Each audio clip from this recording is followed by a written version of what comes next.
FIC atau Fratrum Immaculatae Conceptionis, atau nama panjangnya yaitu Congregatio Fratrum Immaculatae Conceptionis Beatae Mariae Virginis, yang memiliki arti Indonesia Kongregasi para Bruder Santa Perawan Maria yang dikandung tak bernoda, adalah sebuah ordo yang didirikan oleh Monsignor Ludovicus Rutten di Maastricht, Belanda pada tanggal 21 November 1840.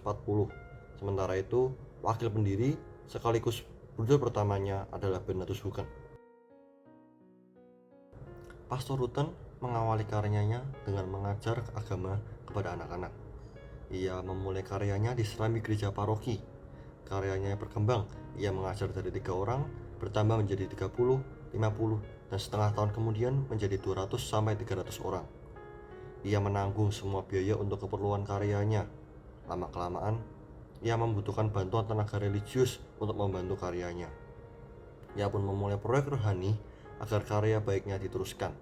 Akhirnya, Pastor Rutten bersama dengan Bruder Bernardus mendirikan kongregasi FIC, dan Bruder Bernardus dipercaya sebagai pemimpin kongregasi. Karya kongregasi FIC tidak berhenti pada mengajar agama di paroki. Rutten dan para bruder mengembangkan karya dengan membuka sekolah formal, yaitu sekolah dasar. Para bruder mengalami kesulitan di karya sekolah formal. Banyak tantangan yang harus dihadapi oleh para bruder. Tantangan muncul dari dalam dan luar. Tantangan dari dalam, para bruder tidak memiliki bekal keterampilan mengajar dan bagaimana harus mengajar dengan baik. Sedangkan dari luar, para bruder tidak memiliki ijazah mengajar sebagai persyaratan mengajar di sekolah formal. Kongregasi mulai membangun bruderan di beberapa kota, seperti di Saint Michel Gestel dengan menangani anak tunarungu, di Amsterdam untuk mengurus anak yatim piatu, di Den Bosch menangani anak-anak tunarungu, dan lain sebagainya. Seiring berjalannya waktu, kongregasi FIC mengalami perkembangan yang membanggakan. Karya yang diawali oleh Rutten dalam proyek yang direncanakan untuk melayani anak-anak di kota Maastricht diberkati oleh Allah sehingga mengalami perkembangan. Semula, Rutten hanya membayangkan beberapa orang bruder yang akan membantunya. Ternyata, pada tahun ke-25, yaitu pada pesta perak kongregasi, jumlah anggota kongregasi menjadi 109 bruder dan 25 novis. Karya yang semula dilakukan di kota Maastricht terus berkembang di seluruh negeri Belanda, bahkan sampai ke Belgia, dan terus berkembang di benua lain, yaitu Asia, di Indonesia dan Timor Leste, Afrika, di Ghana dan Malawi, dan Amerika, di Chili. Karya yang awalnya memberikan pengajaran agama bagi anak-anak terlantar berkembang menjadi sekolah formal, perawatan anak yatim piatu, pengambil alihan panti asuhan, dan karya sosial lainnya. Karya yang semula dilakukan di kota Maastricht terus berkembang di seluruh negeri Belanda, bahkan sampai ke Belgia, dan terus berkembang di benua lain, yaitu Asia, di Indonesia dan Timor Leste, Afrika, di Ghana dan Malawi, dan di Amerika, yaitu ada di Chili. Karya yang awalnya memberikan pengajaran agama bagi anak-anak terlantar berkembang menjadi sekolah formal, perawatan anak yatim piatu, pengambil alihan panti asuhan, dan karya sosial, dan lainnya. Pada tahun 1920, jumlah anggota kongregasi makin bertambah banyak dan keadaan finansial makin bertambah kuat.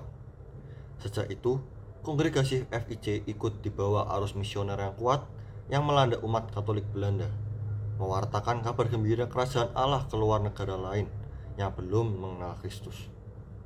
Pada tanggal 28 Desember 1919, ketika dirayakan pesta berdirinya 75 tahun kongregasi, ada pengumuman dari Dewan Umum bahwa pada tahun berikutnya akan dibuka rumah FIC di Yogyakarta di Tanah Jawa, dengan tujuan mendirikan sekolah-sekolah untuk mendukung karya misi Katolik di kota itu.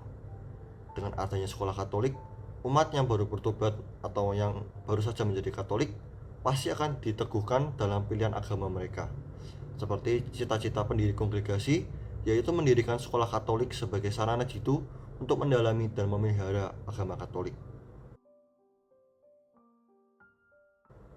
Pada pesta Paskah 1920, dimeriahkan dengan diumumkannya 5 bruder yang diutus menjadi misionaris, yakni Bruder August, Bruder Lebuinus, Bruder Euphrasius, Bruder Constantius, dan Bruder Ivo. Pada hari Minggu 8 Agustus 1920, sesudah misa agung di biara induk De Beer di Maastricht, Bruder August dilantik sebagai pemimpin komunitas FIC Santo Franciscus Xaverius di Yogyakarta. Kemudian pada 14 Agustus, para misionaris pertama naik kapal Willis dari Rotterdam menuju apa yang pada masa itu bernama Batavia atau sekarang Jakarta. Pada tanggal 19 September, mereka sampai di Tanjung Priuk dan dijemput oleh Pastor Van Lith. Kelima bruder menginap semalam di gereja katedral dan keesokan harinya melanjutkan perjalanan ke Yogyakarta dengan kereta api. Pada 20 September sore, para bruder tiba di stasiun Tugu Yogyakarta dan dijemput Pastor Huberich. Sesudah disambut di pastoran Kemesteraat, para bruder diantar ke rumah yang sekarang dikenal dengan Bruderan FIC Franciscus Xaverius di Yogyakarta. Sejak itu, tanggal 20 September dikenal sebagai tanggal hadirnya para bruder FIC di Provinsi FIC Indonesia. Karya kerasulan para bruder FIC di Indonesia ada beberapa. Yang pertama, dalam bidang pendidikan formal, ada sekolah-sekolah Yayasan Pangudi Luhur. Lalu ada bidang sosial, yaitu Yayasan Budi Mulia Semarang. Ada pendampingan kaum muda dalam bentuk rumah Retret Shalom dan asrama. Lalu ada pendampingan religius, yaitu Rumah Kalwat Roncali. Ada panti asuhan, ada pertenunan, ada percetakan dan pelayanan sosial tenaga kerja, dan lain-lainnya. Pastor Rutten dihargai kesalehannya, justru karena kepercayaannya yang penuh terhadap penyelenggaraan ilahi.